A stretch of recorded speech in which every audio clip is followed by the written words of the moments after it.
Ini udah nempel sama besinya. Ini udah nempel sama besinya. Ya, tebalnya sekitar. Assalamualaikum, halo semuanya. Selamat datang di channel Bongkar Cordless. Kali ini kita akan bongkar bor MLHY yang terbaru, di mana bor ini ada fitur unggulan, bisa dijadikan palu atau hammer dalam arti yang sesungguhnya. Untuk review lengkapnya, teman-teman bisa cek channel utama saya di Mr. Manusia. Sebelumnya, sedikit saya mau bahas bor ini ya. Kemarin pas saya gunakan review, pas saya gunakan untuk palu, saya sedikit salah sasaran, jadi plastiknya yang bagian sini agak kena nih. Jadi yang lecet cuma casingnya saja, tapi kalau untuk performa atau fungsi masih normal 100%, nggak ada masalah sama sekali. Oke, kita akan bongkar ya, nggak usah berlama-lama. Saya juga penasaran di balik casing yang ini itu ada apa, apakah tebal atau tipis. Semoga nanti bisa kita lihat. Oke. Sebelum bongkar, saya pastikan mesinnya normal ya. Nggak ada kendala apapun. Jadi kalau kita mau bongkar power tool itu dari normal dibongkar harus kembali normal lagi. Oke, bismillah. Wah, lepas agak sulit. Kalau kita lihat untuk baut-bautnya ini standar power tool menggunakan obeng Torx T10 ya. Kayak gini.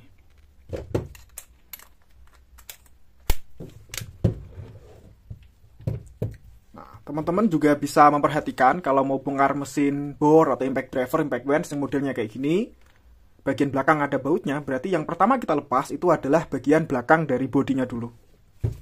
Lepas ya.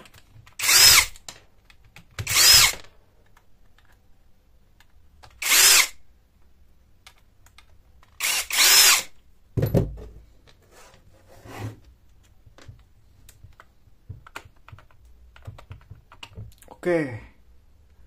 Nah, ini bagian belakangnya. Ini cukup berat ternyata bagian belakang. Kayaknya besinya ini tebal ya kayaknya ya. Jadi bagian belakang itu nggak bohongan. Maksudnya ketika kita lepas ini sekaligus menjadi dudukan untuk bearing dari motornya ini sendiri. Ini langsung bisa dilepas ya motornya. Bismillah. Oke, kayak gini nih. Cukup berat. Ini kayaknya cukup tebel. Tapi nggak bisa ya, nggak bisa dilepas, maksudnya ini dilem soalnya. Sayangnya saya nggak punya jangka sorong untuk bagian kecil begini, jadi nggak tahu nih tebalnya berapa. Oke, alhamdulillah saya kepikiran kayak gini. Saya kasih paku, saya double tip. Ini titik nolnya ada di angka 20 mili. Coba kita ukur ya, bismillah. Semoga bisa.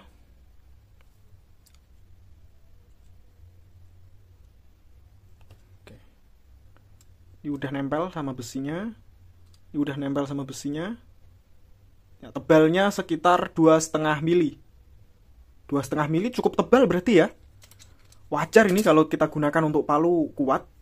2,5 mili loh, insya Allah. Oke. Jadi ya wajar kalau ini kuat banget kalau untuk paku. Saya kira tipis, cuma 1 mili itu atau 0,8. Ternyata 2,5 mili, jadi cukup tebal. Oke, kita lanjutkan. Kalau untuk ukuran rotornya sendiri ini kecil ya. Kurang sekitar 1 inch. Panjangnya 4,5 cm. Ya memang untuk menyesuaikan bor-bor zaman sekarang tuh harus kecil-kecil gitu sih ya. Kita lepas yang bagian depan. Oh, modelnya gini doang, kayak ring gitu. Plastik ya bahannya ya, bukan logam. Sekarang bodi utama kita lepas saja semua. Bismillah. Oke. Nah, seperti ini dalamannya. Saya lepas dulu. Oke.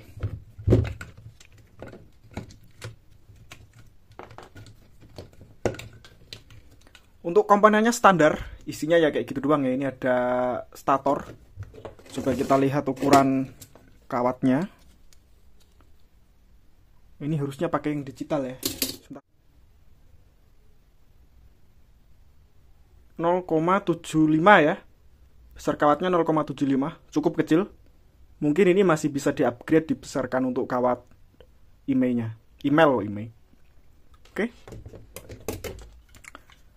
Seperti biasa, kalau motor brushless itu pasti pakai 3 kawat, 3 kabel. Di sini kabelnya biru, merah, hitam masuk ke controller. Control boardnya kayaknya juga standar bor gitu ya. Di sini ada kapasitor, ukurannya 330 mikrofarad 35 volt. Ada kabel ke switch dan LED. Switchnya tulisannya ini doang. Sampai 42 volt katanya. Pin konektor ke baterai tentu saja pakai LXT.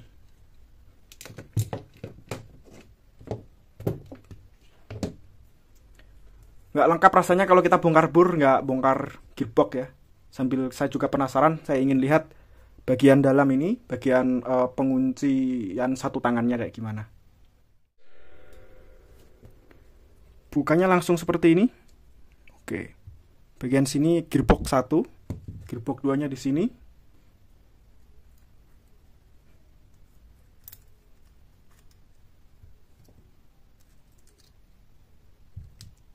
Oh, ini dikunci ini seperti biasa. Ada pengunciannya ya. Caranya itu putar ke kanan. Ke kiri, sorry.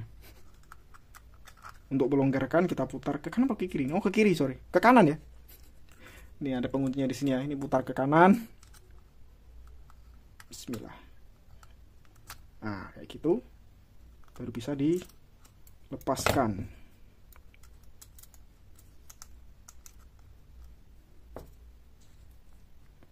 Ini masuk ke gearbox kedua ini. Oke.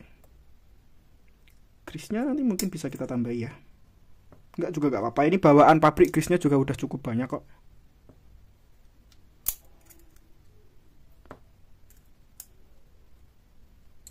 Oke. Oke, nah.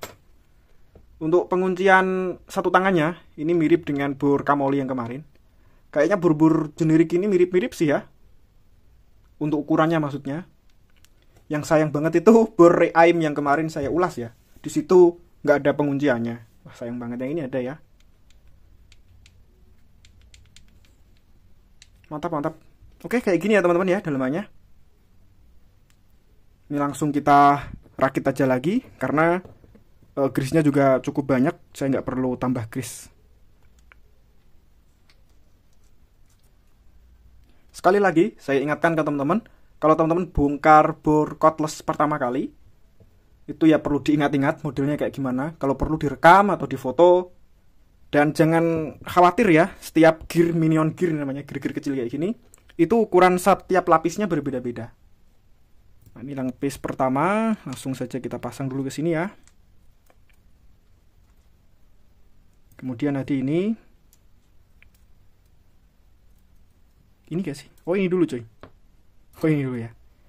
Ini ring, nah ini ada lekukannya ini. Itu nanti akan bertabrakan dengan bola-bola besi kecil itu. Jadi kalau kita gunakan, kemudian posisi limiter torsinya ini kita kecilkan, nanti akan bunyi krek-krek-krek gitu. Nah, itu pertumbukannya di sini. Kita masukkan dulu ke sini. Kemudian gear-gearnya ini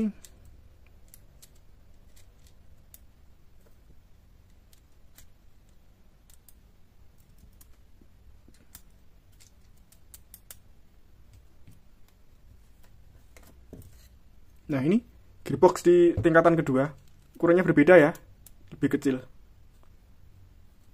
karena tadi memang menggunakan ukuran yang berbeda-beda. Ini dulu ya.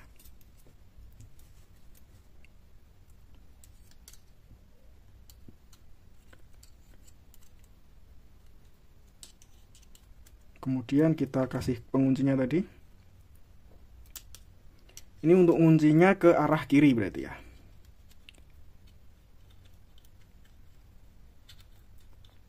Agak sulit nih pasti.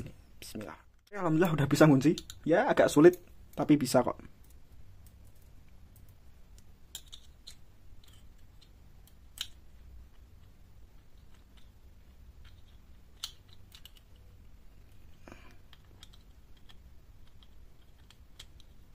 Oke, udah.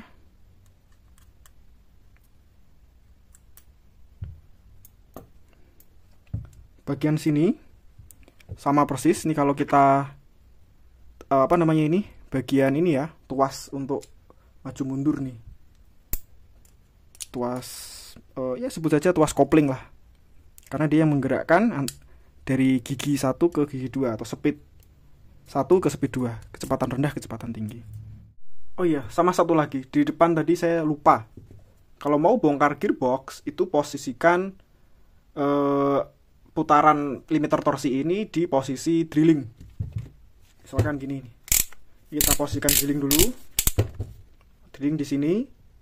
Tujuannya adalah ketika nanti kita rakit lagi gearboxnya, kita punya petunjuk gitu. Karena posisi drilling ini ada di atas, sudah pasti nanti akan ketemu dengan tuas ini. Tuas perpindahan speed 1, speed 2. Itu posisinya sama di sini. Ya, biar nggak bingung gitu loh. Nah, kayak gini nanti ya. Oh, ini gearnya ada yang lepas. Kita lepas aja sekalian, biar teman-teman juga lihat dalamnya kayak apa ya. Oke, kayak gini doang sih sebetulnya. Oke.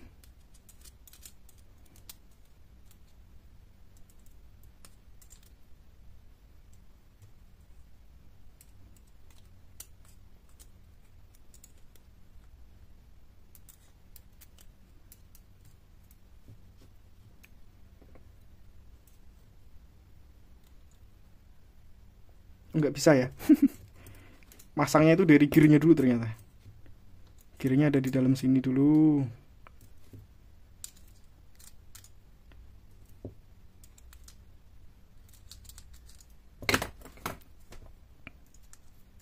Tuh.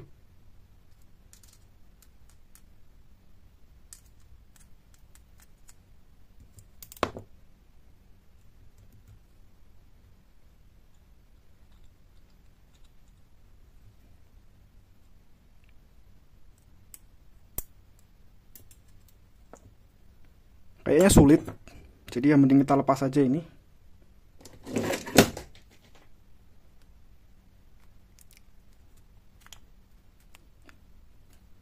Oke.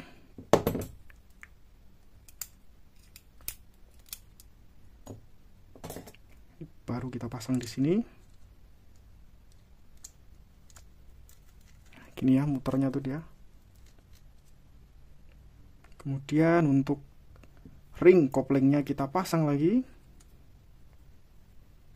Oke, good. Nah, baru deh kita pasang lagi di sini. Mana tadi ya?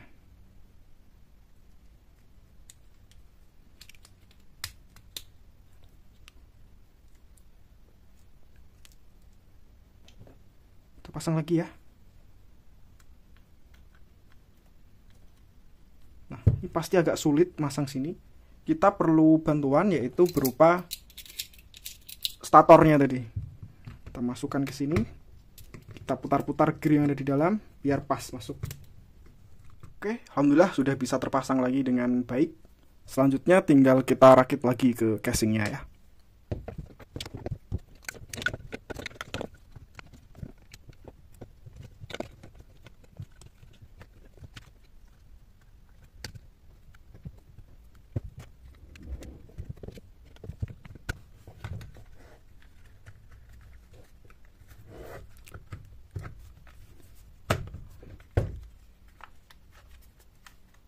Oke, udah masuk semuanya ya.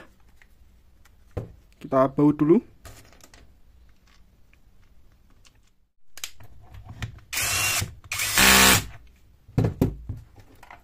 Berikutnya bagian ring depan.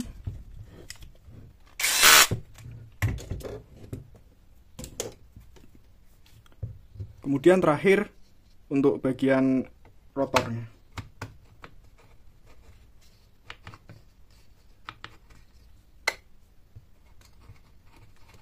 Udah masuk nih. Udah muter tuh.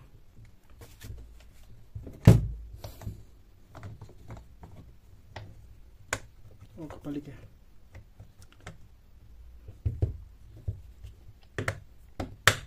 Oke, kayak gini ya. Terakhir kita coba lagi. Bismillahirrahmanirrahim. Moga-moga nyala normal. Gak ada kendala. Speed 22. Nggak ada kendala, alhamdulillah. Oke deh, siap. Baiklah teman-teman, terima kasih telah nonton video ini dari awal sampai akhir. Insya Allah kita ketemu di video lainnya. Assalamualaikum warahmatullahi wabarakatuh.